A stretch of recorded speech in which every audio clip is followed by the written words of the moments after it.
राज्य सरकारकडून बिल वेळेत न मिळाल्यानं टोकाचा निर्णय घेत जलजीवन मिशनचं काम करणाऱ्या एका सरकारी कंत्राटदारानं आपलं आयुष्य संपवलंय।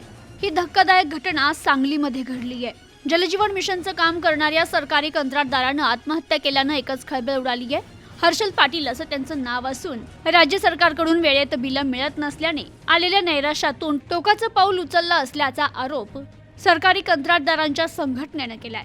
सांगली जिल्ह्यातील वाळवा तालुक्यातील तांदुळवाडी गावचे हर्षल पाटील यांनी राज्य सरकारकडून केलेल्या कामाचा मोबदलाच मिळत नसल्याने त्रासाला कंटाळून आत्महत्या केल्याची माहिती समोर आली आहे।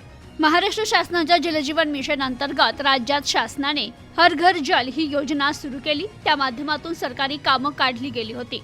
ती कामं जवळपास पूर्णही केली, परंतु कंत्राटदारांनी पूर्ण केलेल्या कामांचे तसेच केलेल्या कामांची देयकं देण्यासाठी शासनाकडे जवळपास 1 वर्षापासून निधीच उपलब्ध नाही।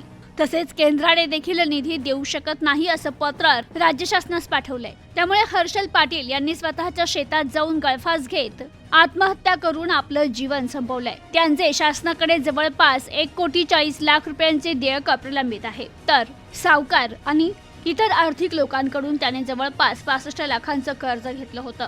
ज्यांच्याकडून पैसे घेतले ती लोक पैशासाठी तगादा लावतायत। त्यामुळे मी आत्महत्या करतो, शासन देखील पैसे देत नाहीये असं गेल्या काही दिवसांपासून हर्षल पाटील यांनी मित्रांना सांगितलं होतं। आर्थिक अडचणीत असलेल्या हर्षल पाटील यांनी टोकाचं पाऊल उचलत आत्महत्या करत आपली जीवनयात्रा संपवली आहे। त्यांच्या पश्चात पत्नी, एक 5 वर्षाची मुलगी, 2 लहान भाऊ आणि आई वडील असा परिवार आहे। Bureau report, news today 24 Sangli.